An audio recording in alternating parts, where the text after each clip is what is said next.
Hey everyone, Chad Kayla here, field agronomist for Beck's Hybrids in East Central and Northeast Illinois. Today I want to provide a few reminders about a couple things upcoming. We've had a great amount of success this week with planting progress in most areas across the geography I cover, from Paris, Illinois, all the way up to the state line of Wisconsin, up north of DeKalb. So with those temperatures this week has definitely created some challenges with crusting conditions.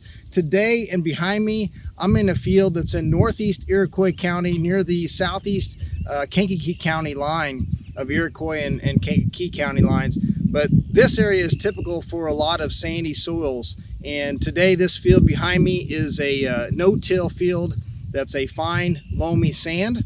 So we get into this area as we get into a lot of loamy sands and sandy loams. So this field was planted 10 full days ago, May 2nd. Today's May 13th, 10 full days. The first week in the ground, we did not accumulate a lot of heat units. But this week, as all of you know, we've accumulated a lot of the heat units, whereas if corn was planted, we're getting emergence in 4, 5, maybe 6 days. This corn that you can see here that I'm holding, that I just dug, is not quite V1, but we do see seminal root development down here, okay? And we're not quite at V1 here. Where my fingers are at is where we will start the nodal root system. This seminal root system is not the primary root system of the plant. This will get us along until the plant takes over, accessing nutrients from the ground itself. This is basically from seed reserves. This nodal root system up here that will develop where my finger's at, that will be the primary root system for the life of the plant that's going to be responsible for taking up nutrients. So very good emergence out of this field, being in the ground 10 full days. We're not quite at V1. We've accumulated about 130 heat units on this field. Almost every plant is up here, so very good emergence. One of the things I'd want to remind everybody about on definitely these types of soils, and most soils across my area, we need sulfur. Okay, I'm looking for around 15 to 20 pounds of actual sulfur applied per acre. The earlier we can do that in the season, the better. So don't forget about sulfur. I typically look at, in a liquid scenario, adding ammonium thiosulfate, or thiosol, some people call it. That gives us a little bit of nitrogen. That gives us sulfur. It also gives us a little bit of stabilization properties for that nitrogen that's going out there in a liquid program, such as 28 or 32% UANs. Don't forget about that ammonium thiosulfate. Also can be addressed in the side dress. So if you didn't get it on early with herbicide, don't worry about it. One of the things we need to watch out for with some of these plants towards the later end of this month in May, as a lot of these fields, as we had a delayed planting season this year, a lot of these fields greened up.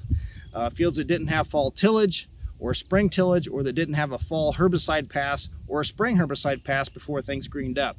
And those are the fields we need to watch. We've had a lot of counties across my territory that have had intense captures of black cutworm moths, which it takes heat units to accumulate in order to get those moths that have laid those eggs, for those eggs to hatch into larvae that can potentially cut those plants. So right now, the way it looks, the last week of May, the first week of June, we need to be aware of some of those cornfields that were planted that are up and have potential to be hosts for some of those black cutworm moths that could be chewing those plants off.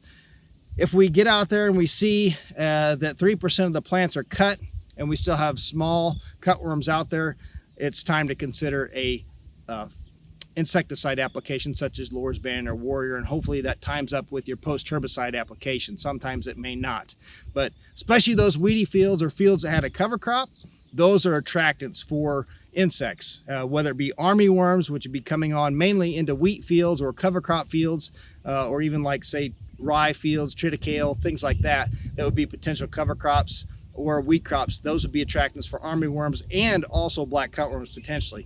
But black cutworms would tend to go more into those weedy fields than, say, the wheat crop. The other thing I want to remind you about would be soybeans. Soybeans, as we look towards next week, this weekend we're expecting a little bit of rainfall. Hopefully that doesn't amount to a whole lot in most areas. We may need a little bit of rainfall in some areas to break some of that crust for some of you that didn't get out and do any rotary hoeing.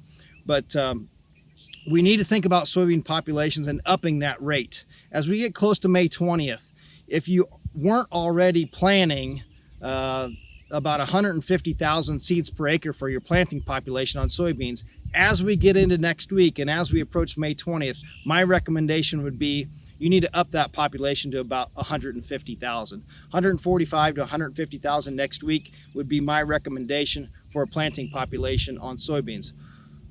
Also, don't forget, as we get later, we need to up that population even a little bit more. If you have questions on any of that, feel free to give me a call or contact your local Beck's representative. Thank you very much. Have a great day.